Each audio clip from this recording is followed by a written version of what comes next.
All right. I hope you're all having a great Monday. Welcome. This is Law&Crime Report. I'm your host, Bob Bianchi. We got a lot of great stories on the plate today. Always appreciate having you guys here. The first one is Ayoola Ajayi, who has been found guilty, pled guilty to a life without parole sentence for killing a Utah University student, MacKenzie Lueck. It was really a brutal crime. They had met on a dating website in 2018. She went to meet with him. He has admitted that he planned to kill her before she even got there. He bound her up, strangled her, choked her, and then eventually burned her body. He pled guilty to murder as well as the desecration of human remains. The father had no sympathy for the defendant at all, as you can expect, and hoped to see him rot and die in jail and that he be alive to see it. The judge also had some choice comments to make. Let's take a listen. Having considered all the information then presented in this case, including the Rule 11 plea previously approved by the court, the sentences are imposed as follows. In case number 191906862, count 1, criminal homicide, aggravated murder, a first-degree felony, life in prison without parole. Count 2, abuse or desecration of a human body, a third-degree felony. The maximum sentence of an indeterminate term at the Utah State Prison of not more than 5 years. In case number 191908319, count 2, forcible sexual abuse, a second-degree felony. The maximum sentence of an indeterminate term at the Utah State Prison of not less than 1 year and no more than 15 years. In all cases, the restitution is ordered. The defendant has admitted to and is now convicted of arguably 3 of the most egregious of crimes in the criminal code: the crime of aggravated murder, the crime of abuse or desecration of a human body, and the crime of forcible sexual abuse. If certain penalties, including concurrent or consecutive sentences, are reserved for the worst cases, each of these charges on their own has the seriousness and magnitude or enormity that merits consecutive sentences. The facts surrounding the death of Ms. Lueck, beginning with the planning of her murder, the murder itself, and the manner in which it was committed, the desecration of her body afterwards, shows the type of extreme cruelty and depravity that calls for nothing less than consecutive sentences. Likewise, the facts and circumstances surrounding the defendant's conduct in case 191908319 merits consecutive sentencing as well. The spectrum of criminal cases where these offenses and the facts surrounding these offenses lie is such that the most serious penalties should be imposed, including consecutive sentences. We also have in these 2 cases 2 different victims. As I stated, a sexual assault on a victim and a killing of a victim are arguably 2 of the most serious and egregious crimes one could commit against another human being. One victim is killed, the other is seriously and utterly affected for the rest of her life. And a sentence to anything less than consecutive on all charges, even if it will not make a bit of difference because the defendant will spend the rest of his life in prison on the aggravated murder charge alone, will not adequately show the victims, their families, friends, and the community that these crimes and the defendant's conduct are the worst of the worst. So these consecutive sentences that are imposed today may be more symbolic of society's intolerance for these types of crime and conduct. All right, there's the judge imposing consecutive sentences. Just to give you some context, he also pled guilty with respect to another victim where he was charged with forcible rape. That was what the judge was referring to when she said 2 victims. I've got 2 great guests with me, Joseph Scott Morgan, one of our besties here at the Law&Crime Network out of Jacksonville State University, board certified medical legal death investigator, and the author of Blood Beneath My Feet. You can find him at Medical Legal Death on Twitter. Joseph, welcome to the show, sir. Thanks for having me, Robert. Absolutely. And we have Kelly Hyman, an attorney from the Hyman Law Firm, media, TV, legal analyst, who basically handles class actions and mass torts. We're going to be tapping into that experience on some other cases that we have for you later on the show. Welcome to the show, Kelly. Thank you. It's great to be here. It's great to see you. Yeah, great to see you guys too. Hey, listen, you know, one thing that I found really interesting about this case was a comment that the prosecutor had made where he indicated that this wasn't about revenge. It wasn't about a relationship. Quote, the only conclusion that the evidence can suggest is that the defendant wanted to kill, know what it felt like to kill someone. Murder for murder's sake. Let me start with you, Kelly. The judge gave consecutive sentences here. I don't think there's anything shocking or surprising, but she has to lay a record out for possible appeal of the sentence. She could have gone concurrent. Explain to us a little bit what the judge was saying as to why it was that she went with the consecutive sentence, especially with respect to the cruel and heinous nature of the crime, as well as two victims. This is a horrible crime. My thoughts and prayers go out to the family to lose someone so young, so beautiful, so bright, and had such a wonderful future. The judge was basically setting an example, but as you said, she was laying foundation if there was some kind of appeal. What happened was he allegedly had the intent that he was going to kill her and murder her. And then what he did to her body, to burn her body, is such a crime that's against our human nature. And so the judge, by having consecutive sentencing, there is basically no way that he's going to get out of jail. And she wanted to let that be known and also lay a record for that as well. And I've said before, as you said, there was another victim as well in regards to rape. And these are two, young, beautiful, bright women. And for one of them to lose their life this way is just horrific. I mean, for a parent to lose a young child is horrible. Yeah, you know, Joseph, you actually talk about this. I've seen excerpts of things that you've put out there. And having been a person who's been at these crime scenes and investigated them from a forensic point of view, this was not solved for a year and a half after her disappearance. And basically the evidence here was that he had just basically tied her up as soon as she got to the home and choked her, and then burned the body, removed the body when the police started investigating to another location. Talk to me a little bit about the impact that occurs just from a personal point of view with those of you folks who go out there and witness these kind of things. Is it just business as usual? I don't mean to say that in a negative way. I was an EMT for many years. I've went on many murder cases, murder scenes myself. Or do you take a little bit with you each time? Yeah, you do. I still teach at the police academy in addition to my duties as teaching as a professor at Jacksonville State. And one of the things I tell young cadets as they're going through is that just imagine you have an old burlap sack, and for every case that you encounter like this, you put a 1-pound stone in it. And as we say in the South, you tote it around on your shoulders for your entire life, and you're not allowed to put that down. You can't escape this. It's horrible stuff. And when you begin to examine what he had done, because, he didn't just restrain her, Bob. He just didn't choke her. He flipped her over on her stomach and then used a ligature with a belt and choked her out from the rear like this. He purposed in this case to kill her, I believe, and also to cover up his crime. He went to great lengths to do this. Initially he buried the body in the backyard, then he burned her.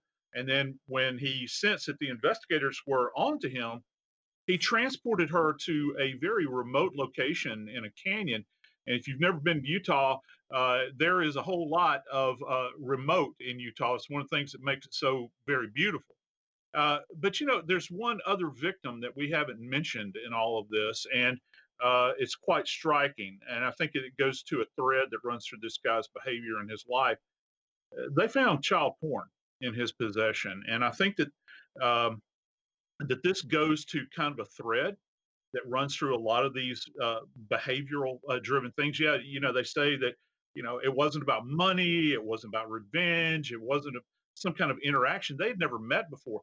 This guy he was powered, I think, as a result of this kind of lust killing that was going on. And that's what this kind of comes down to, and it's some of the most ferocious killings that you can work as an investigator. So yeah, to say that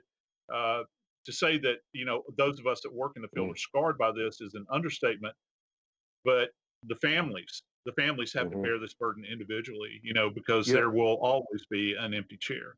And that's a great segue for us, Joseph, because I've always been amazed as a homicide prosecutor about all the people that are impacted, all the police and the forensic people, the prosecutors, when they have to deal with this. The mother gave a statement, a victim impact statement in court. As you can imagine, the family is devastated. By all accounts, she's just a beautiful person, very well regarded, a spitfire, I believe, as she was called as one of the adjectives, and a very caring person. And also, don't forget, defense attorneys also have to deal with some of the emotional blowback of this as well. They're doing their job, but they're human beings too. Let's take a listen. I would stand MacKenzie wedding or hold the children in my arms or celebrate her birth month, as she would say. So many things a mother looks forward to be a part of. I feel for her dear brothers, having their only sister taken from them, not having the opportunity to have their sister in their life and to share the joy that they had to come with her. I feel the loss for all the people in her life that have touched. She was such a loving, caring daughter, sister, niece, cousin, and friend. This sentence today will not bring back MacKenzie, but it's my hope that it will keep this defendant out of the public eye. I think our client has spent the last year and a half remorseful for his actions. He can't do what he did, but our hope and his hope was to spare anyone any further hearings or any further trauma with this, and for him to accept the sentence that will be imposed, and that will be it. He is very sorry. Well, there you go. The defense attorney saying he's very sorry. And Kelly, let me go to you on this. I mean, as a defense lawyer, and I am one now, when you deal with these tragic and horrible cases, you defend your client with the zealousness that you should. People have a difficult time understanding that, but we all know that police and prosecutors aren't perfect. Mistakes get made. We need that kind of advocacy. But nevertheless, as a defense lawyer, you sit there sometimes and you just can't help but feel for those victims. And it's funny because the victims kind of sometimes believe that the defense attorneys are uncaring and don't have any emotions towards their plight. And my experience has been with many defense attorneys, there could be nothing further from the truth. What do you think? No, absolutely. And as the state has to prove their case. They have to prove the elements of their case. And as defense attorney, you're advocating for your client. You're making sure that the state proves their case. And I think you have a good point that attorneys are human beings. I mean, we laugh, we cry, we advocate. But we're also human beings and have feelings, and we want to make sure that people are represented. But dealing with such a horrific incident and crime, I mean, it's very difficult to do that.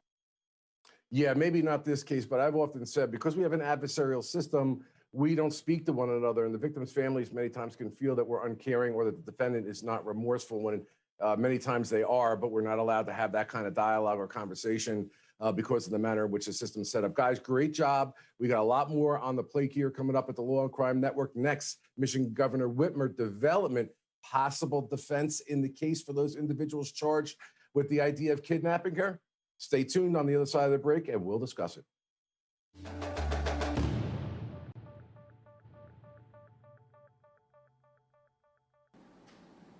Good afternoon.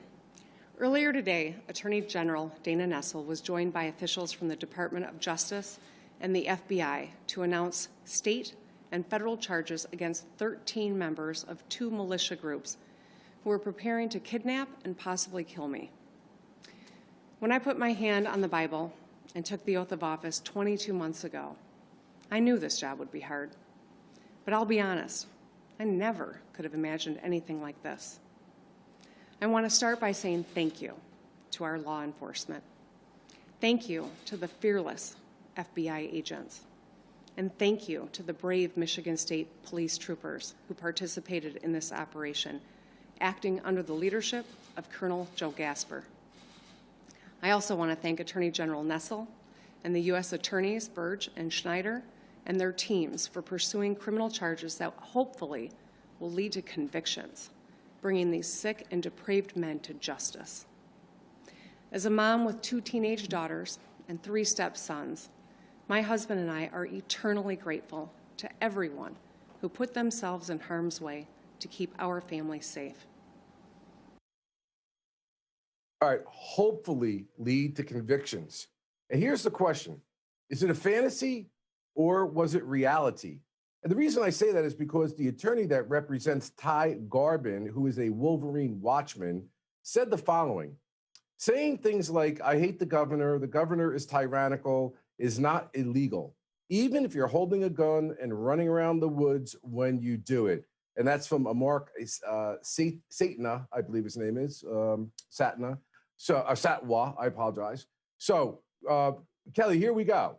Now, this is not unprecedented. In 2010, there was a militia case where they were going to try, it was alleged, to murder a number of police officers, and 7 defendants were found not guilty of conspiracy and sedition because they didn't identify specific targets. So this seems to be kind of following that same line of defense. In order to prove a conspiracy, you have to prove that 2 individuals were engaged to do something that was illegal and that they took an overt act, a substantial step towards a common scheme or plan to do something illegal. Is this where we're going?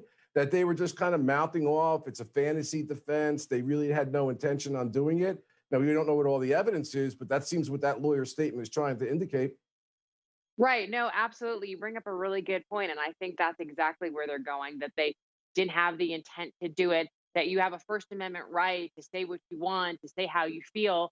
However, that they didn't do any kind of overt act, and there wasn't any type of conspiracy. Ultimately, we're going to have to see what turns up and what evidence there is, and how this ultimately plays out in court.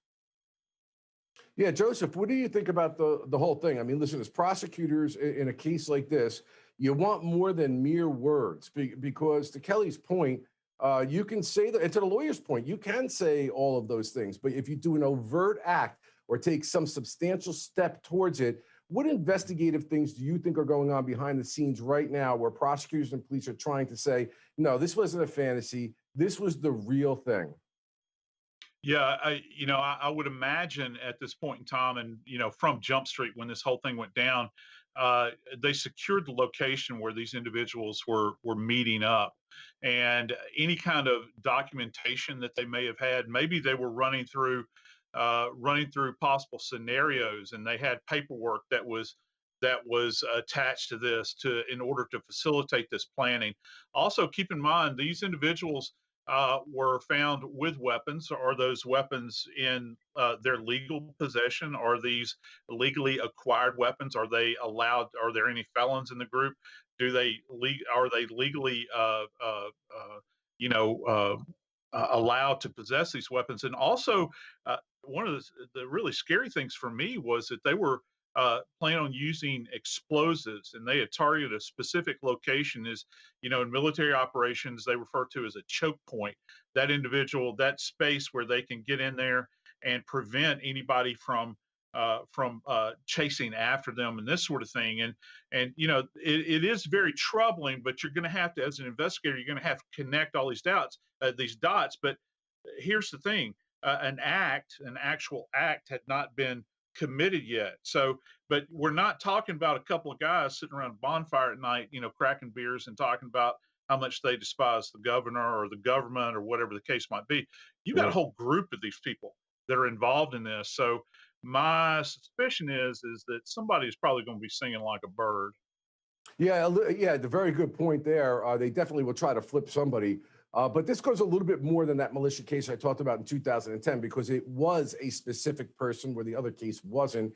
And the planning itself, Kelly, could that not go towards the sophistication, the getting of armaments, the practice and training? We don't know all the facts yet, but certainly those would all, in my mind, be considered substantial steps in in actually going forward with that conspiracy. In my mind, no doubt. What are your thoughts?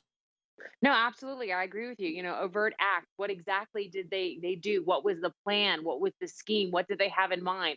Talk about if there's any kind of drawings that they did having guns. Well, what did they discuss at their meetings? And that's going to be really key to this case to kind of find out what their mindset was and what they had the plan and when they were going to do it and what each person's role was going to be. It'll be interesting to see how this ultimately plays out. Yeah, Scott Morgan, the next case we're going to be dealing about, Blood Underneath the Feet, is a book that you wrote. And usually when you showed up on those scenes, there wasn't questions really that much about whether a person was dead or not. But let's switch gears a little bit here to Jennifer Dulos. And, Fotis Dulos is being accused, as well as Michelle Troconis, with regard to and a lawyer in participating in her murder. Her body has never been found. Well, they're in probate court, which is a civil matter. And right now, the judge has a question. Is Jennifer Dulos dead? She's not quite convinced yet. And the reason for that is that Connecticut law requires that a person must be missing for 7 years before they're declared legally deceased. 7 years has not gone up yet. So she wants to have the judge a hearing on this. Kathy, I want you to give me your impressions about this. And one interesting twist is the defense lawyer for Michelle Troconis is saying that he wants an evidentiary hearing before the probate judge rules as well to make a determination as to whether she's dead. So that's an interesting twist, because obviously the prosecutors have to prove that the person is dead, and you're having a judge saying they actually want a hearing. Is there a juror that may say the same? There's a question about her death. Yeah, that's a really interesting point. As you pointed out, that they have a statute, it's 7 years to prove that someone is dead. So right now, that time period, hasn't come up, and so it'll be interesting to see what the judge, ultimately makes a determination and finds out if she is actually, dead or not. Maybe there'll be some more kind of evidence that come up. But she hasn't been found, and it doesn't look like that she's going to be. I mean, my thoughts and prayers are with, the family to lose a loved one. And I hope that they do, find her alive and well. But as time goes on, more likely, that she is dead. Kelly, one last question on this point. Good move by the defense attorney if you're looking at this from a strategic, tactical decision, because the defense attorney is trying to find a way to kind of weasel in on this estate hearing in order to try to get data, to get information, have an opportunity to cross-examine witnesses potentially. All lawyers, defense lawyers, want to have a hearing of potential witnesses before the actual trial, to take a shot at them, take a crack at them, and cross-examine them later. Do you believe that that's what the defense lawyer is doing here? Yeah, I think that's a good point, because you kind of want to hear their story, because sometimes witnesses will not want to meet with you or not want to talk with you and say, no, I'm not, I don't want to meet with you. And so this gives them an opportunity to kind of hear their story and kind of know what's going on. So I think it's very smart from a strategic standpoint to kind of hear what they're going to say and, how they are going to connect the dots. Smart. Yeah, Joseph, what are your thoughts about this whole thing? It's a little twisty. I've never seen anything like it, but the defense lawyers clearly are trying to leverage a civil matter into improving, hopefully, their criminal case. Yeah, for me personally, it's as a trial watcher, it's fascinating. You go back to the old adage, the legal term that's used, corpus delicti. In our sense, in the forensic sense, what do we have here from a scientific, from an evidentiary standpoint, to say that this individual is no longer among us?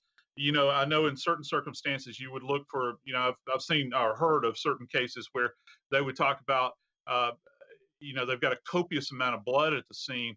The amount of blood at the scene is not compatible with living, and they've tied the blood back to the individual that's deceased. One of the most interesting cases in Georgia, going back years and years ago. As a matter of fact, Andy Griffith did a movie about it. It was called Murder in Coweta County, a fascinating case to read about. And they literally, worked, and this is from a criminal perspective, they worked this case based on a single bone chip that they found after the body had been rendered down in a huge bonfire, and it was floating in a little eddy in a creek.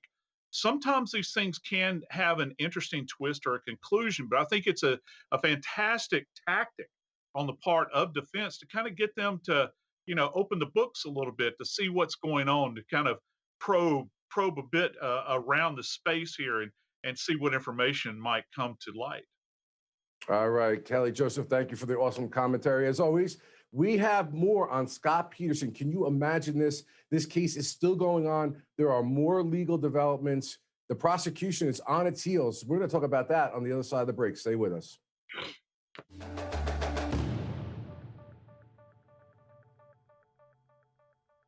Pretty much got all I'm going to do. Let's just go over what we already talked about so I can make some notes.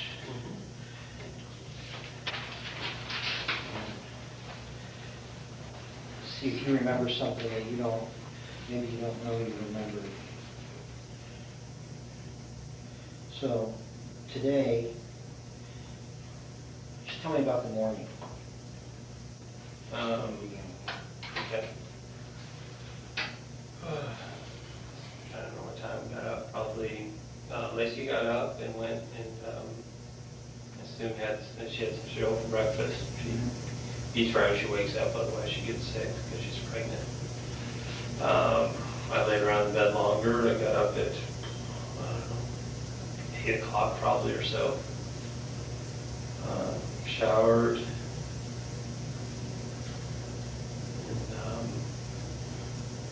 We were watching her favorite show, Martha Stewart. Watched a little bit of that.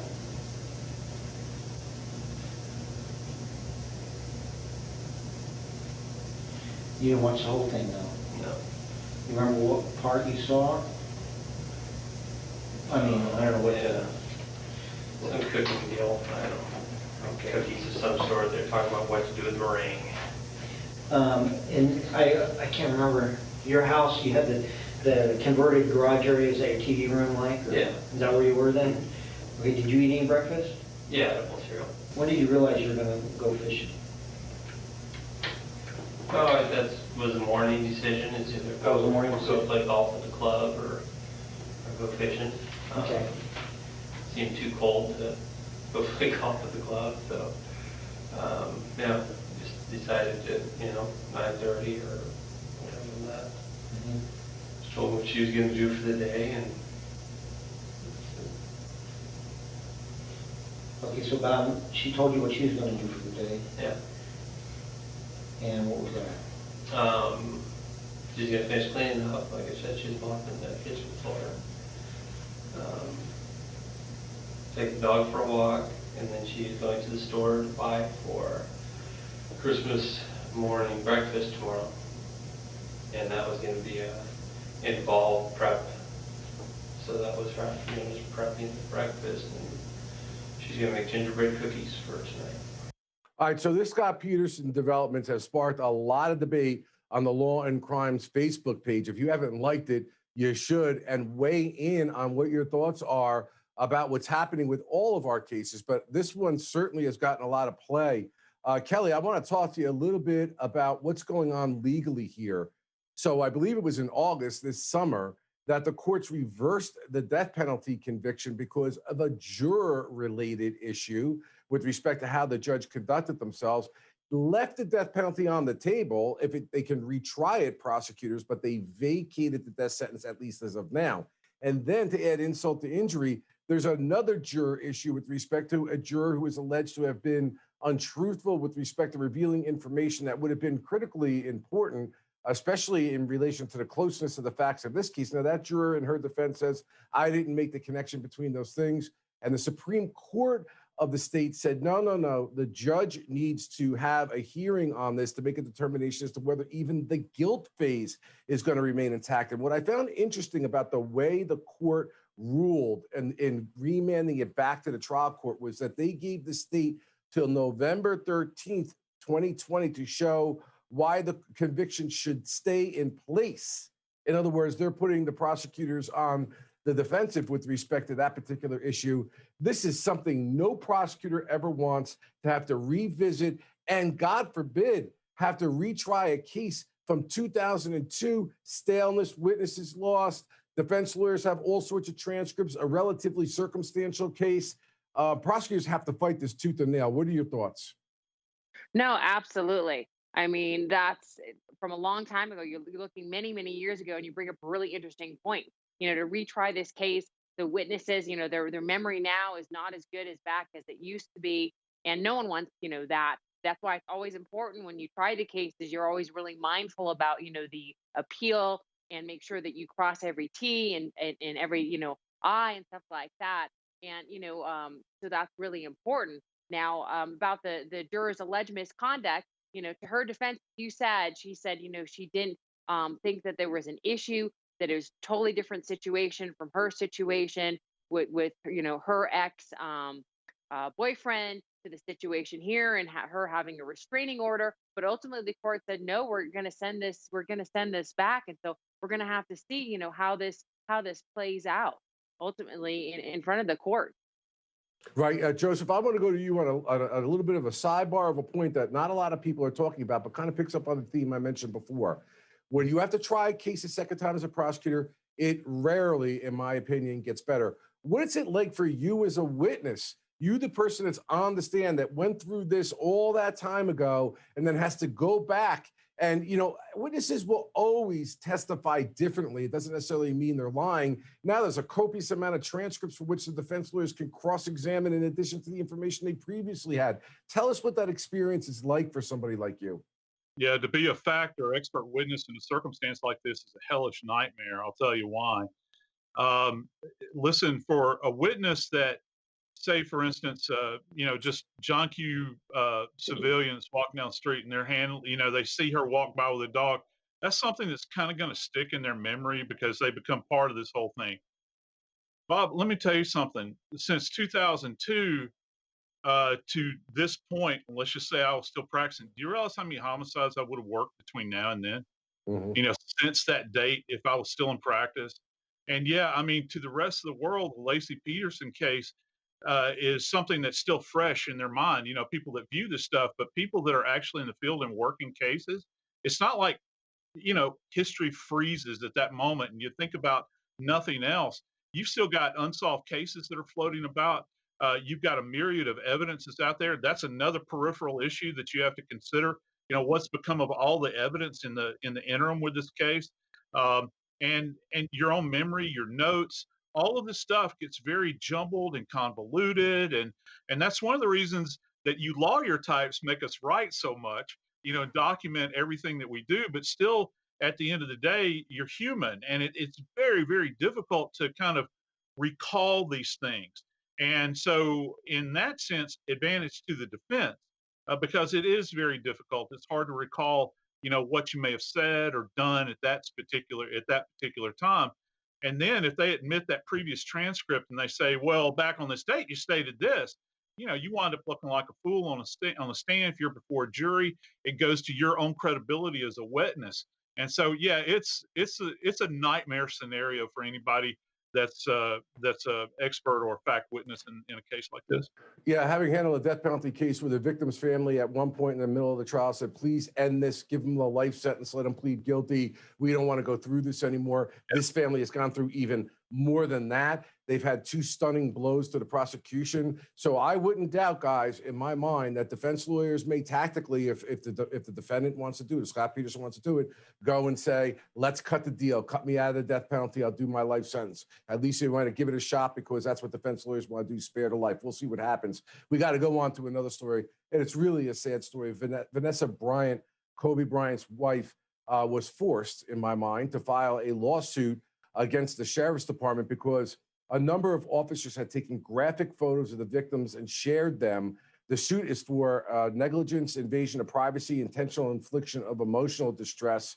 The sheriff in that case admitted that 8 of the deputies took or shared graphic photos, that he ordered the images deleted, and just crazy to me, delete that evidence. It still is evidence, even though it was inappropriately taken. It should have been seized and deleted from their devices. And just to round this all out, the sheriff's office has the department policy. You can't take pictures at crime scenes, but you can for grotesque and gruesome accidents like the death of Kobe Bryant, his daughter, 13-year-old daughter, 7 others, I believe, in that plane crash. Kelly, you are the mass torts litigator, our civil expert in this case. It's just really an unseemly thing that she had to be forced to file this lawsuit? And secondly, speak to us a little bit about what happened jurisdictionally. She filed it in the state of California, I believe it was, but the defense was successful. That is the sheriff's department in having it moved to federal court, which Mrs. Bryant did not want to happen, but nevertheless, they're not pleased about that. Tell me what your thoughts about all of that. Sure. Well, my thoughts and prayers go out to everyone that was involved in the accident and lose a family member. I mean, it's so difficult to lose a family member, and then to have private, photos, put out there for all the world to see. So that's why she's basically bringing a claim for, invasion of privacy and also emotional distress. The fact that she had to see these photos, horrific photos of her husband and her beautiful daughter. And so that's why she's bringing these claims, and also to stop this from happening in the future. I mean, no one, that loses a loved one should have their photos out there for the world to see. Right. In regards to Yeah, now, Kelly, I was going to say, just to pick up on that point for a second, that's what Ms. Bryant said, is that she wants to make sure this doesn't happen to anybody in the future. Talk to me a little bit about how do you evaluate this case as a plaintiff's lawyer if you were representing Ms. Bryant? How would you evaluate it in terms of success, likelihood of success, and the big age-old question, what are the damages in your mind that could come about as a result of that? It's a big mystery. We never know until it either settles or the jury makes a decision. Right. Well, I don't like to give any predictions because you never know what's going to ultimately happen, in the court. But from her standpoint is that one of it is to get some kind of reform so they stop doing this. But also, how can you compensate someone? I mean, you can't. The stuff is already out there, so the way to compensate them is monetarily. And so, but ultimately, that's what the jury would make a determination. After reviewing all the evidence, if they believe it, then make the determination on how much the plaintiff should get. And going back to your point about federal court, so there's state and there's also federal court. And so the case was filed in state court. However, she brought a federal claim under the Constitution, under the 14th Amendment. So the defendant wanted the case to go from state court to federal court, saying that she brought a federal claim. And so that's why now the case has been moved from state court to federal court. Yeah, and two interesting things. The defendants, the sheriff's office actually filed a cross complaint against two federal air traffic controllers.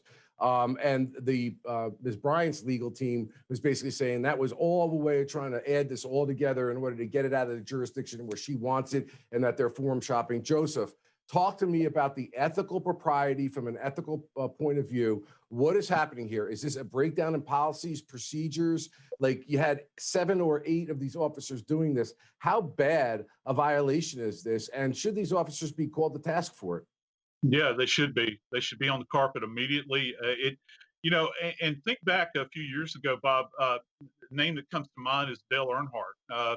The widow in that particular case took a preemptive stance relative to viewing his autopsy photographs and that sort of thing.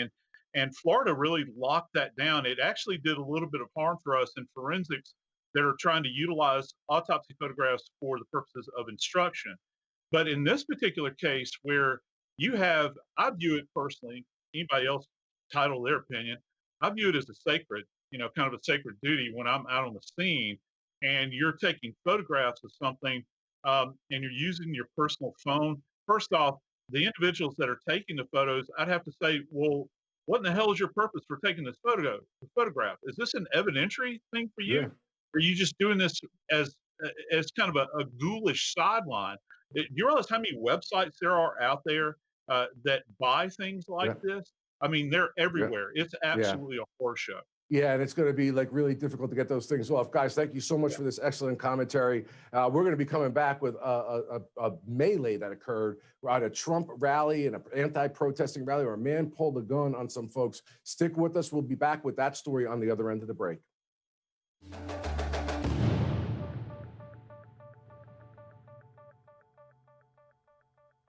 Welcome back. I'm your host. This is Law&Crime Report. Now, what is going on? What is happening out there? Okay. A man who is a Trump supporter winds up in an altercation, pulls a gun. There's videotape of this. It's amazing. Take a look. Hey, gun. He's pulling. What's your name? What's your name? What's your name? What's your name? I'm calling the police. I'm calling the police. What's your last name? What's your name? What's your name? What's your name? What's your name? Daniel Burris. Daniel Burris, okay. What's your name and what's your name and what's your name? Because I got it on video that you pulled a gun on girls. I have it on video. It's fucking water, you snowflake! It's water! It's water, you snowflake! It's fucking water! I just can't just believe what's happening out there. Now let's wrap this up. The police say the man was cooperative. They are looking for the man who supposedly dumped a 50. Do I have this right? 50-gallon drum of a 5-gallon rather drum of some liquid on this man. The man claims it had urine and spit in it, and that's what precipitated the incident that you saw right there. And he pulled the gun out and confronted those folks. Kelly, let's just talk about the legalities of this. I mean, pulling a firearm out and pointing it at her in the direction of another individual unjustifiably, and that usually comes down to what is reasonable, can be considered a crime. But, by the same token here, I mean, what are these folks doing? They calling him a snowflake if it is true that they dumped a 5-gallon. It could have been acid for all he knew. It could have been infected. It could have gotten in his eyes. You could get COVID. What are your thoughts legally about this whole mishmash that we got going on here? Crazy. Yes. When we only saw parts of it, I mean, I wish we could see the whole thing of what actually happened beforehand of him being the water thrown on him. But to no matter what, they shouldn't have done that. They shouldn't have put water on him. But to pull out a gun, I mean, the fact that you hear in their voice that the girls are, these are young girls that are terrified that someone's pulling out a gun. How did the guy, started shooting them? I mean, was that really justified? Yeah. Well, okay. I'll play devil's advocate with that, Joseph, just a little bit. And I get your point, and that is really the question that you're asking. But when we're trained in the academy to firearms, now I know that this is a civilian, but the pulling of a weapon out is what they call constructive use of force. Officers who may not have the ability to be able to use lethal force are allowed to pull their weapons out. And I know he's not a police officer, but in order to back people off because they feel like they're in danger, there's people yelling and screaming, things are going on. I mean, it's clearly going to be what he's going to say. I pulled it out. I did not use lethal force. I reholstered the weapon as soon as I knew I was not in any danger. Do you think that that's where he goes with this? Yeah, it's the only direction he can go with it, that thought. And I'm with Kelly on this. I would have liked to have seen more of the video. I wish that they had acquired that bit of tape. I'd like to see, well, first off, why in the hell does somebody show up with a 5-gallon bucket of anything to a protest? All right, I'm from New Orleans. I've been to countless Mardi Gras.